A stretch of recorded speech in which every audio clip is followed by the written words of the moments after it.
ഒരു അപകടത്തിന് വേണ്ടി അധികാരികൾ കാത്തു സൂക്ഷിക്കുന്ന ക്രെയിനായി മാറി ഈ തുരുമ്പു പിടിച്ച് കാട് കയറി നിൽക്കുന്ന പൈൽ ചെയ്യുന്ന പടുകൂറ്റൻ ക്രെയിൻ.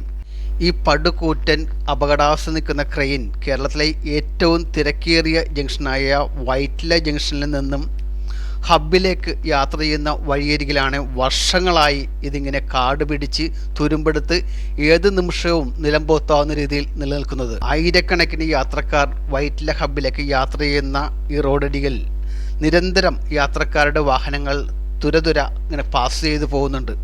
ഏത് നിമിഷവും ഒരു അപകടത്തിന് വേണ്ടി കാത്തു നിൽക്കുന്ന ക്രെയിനായി മാറി. ഈ ക്രെയിനിൻ്റെ അവസ്ഥ കണ്ടാൽ ഏതൊരു വ്യക്തിക്കും മനസ്സിലാകും തുരുമ്പ് പിടിച്ച് വളരെ അപകടാവസ്ഥയിലാണ്. വളരെ പരിതാപകരമായ രീതിയിലാണ് ഈ ക്രെയിൻ റോഡരികിൽ നിർത്തിയിരിക്കുന്നത്. വൈറ്റില ഹബ്ബ് പ്രദേശത്തെ മെട്രോ നിർമ്മാണത്തിന് വേണ്ടി എത്തിച്ച ക്രെയിനാണ് ഇന്നിപ്പോൾ ഈ പരിതാപകരമായി തുരുമ്പ് പിടിച്ച രീതിയിൽ റോഡരികിൽ സ്ഥിതി ചെയ്യുന്നത്. ഈ അപകടാവസ്ഥയിൽ പോലും ഈ ക്രെയിൻ റോഡ് സൈഡിൽ നിന്നും മാറ്റുവാൻ ഏത് അധികാരികളാണ് ഇത് ചെയ്യേണ്ടത് എന്നാണ്. കൊച്ചി മെട്രോ ലിമിറ്റഡ് കമ്പനിയോ അതോ ജില്ലാ ഭരണകൂടമോ അതോ കൊച്ചിൻ കോർപ്പറേഷൻ തന്നെയാണോ അത് സംസ്ഥാനം ഭരിക്കുന്ന അധികാരികളാണോ, ആരായാലും അടിയന്തരമായി ഈ ക്രെയിൻ മാറ്റണമെന്നാണ് നാട്ടുകാരുടെ ആവശ്യം.